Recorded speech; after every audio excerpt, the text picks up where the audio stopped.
শুক্রবার জুমার দিন দুপুর 12টা থেকে 2টার মধ্যে আল্লাহর একটি খাস নাম যদি আপনি 7 বার পাঠ করতে পারেন, এরপরে আপনি আল্লাহর কাছে যা চাইবেন আল্লাহ পাক আপনাকে তাই দান করবেন। সুবহানাল্লাহ পড়েন। জুমার দিন অত্যন্ত গুরুত্বপূর্ণ স্পেশাল একটি দিন। আল্লাহর তরফ থেকে পা করে আপনি মসজিদে চলে যাবেন।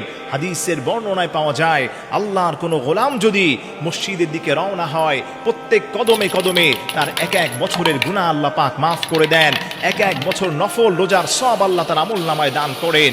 আল্লাহ রব্বুল ইজ্জাত ওয়াল জালাল তার সম্মানকে কোটি কোটি গুণ বৃদ্ধি করে দেয়। হাদিসের বর্ণনায় পাওয়া যায়, জুমার দিন যে ব্যক্তিটা ইমামের সামনে গিয়ে প্রথম কাতারে বসবে, প্রথম কাতারে বসার পরে ইমাম সাহেবের নিকটস্থ হয়ে সে সুন্দরভাবে খুতবাগুলো শুনবে, খুতবাগুলো শোনার পরে নামাজ শেষ করে বাড়িতে আসবে, আল্লাহ রব্বুল ইজ্জাত ওয়াল জালাল ওই বান্দার সব গুনাহগুলোকে আল্লাহ রব্বুল আলামিন মুহূর্তের মধ্যেই মাফ করে দিবেন। সুবহানাল্লাহ পড়েন। এজন্য আমার প্রিয় ভাইরা, আমার প্রিয় মা বোনেরা, শুক্রবার জুমার দিন দুপুর 12টা থেকে 2টার মধ্যে আল্লাহর এই খাস নামটি আপনি 7 বার পাঠ করবেন। ইয়া আরহামার রাহিমিন, ইয়া আরহামার রাহিমিন, ইয়া আরহামার রাহিমিন।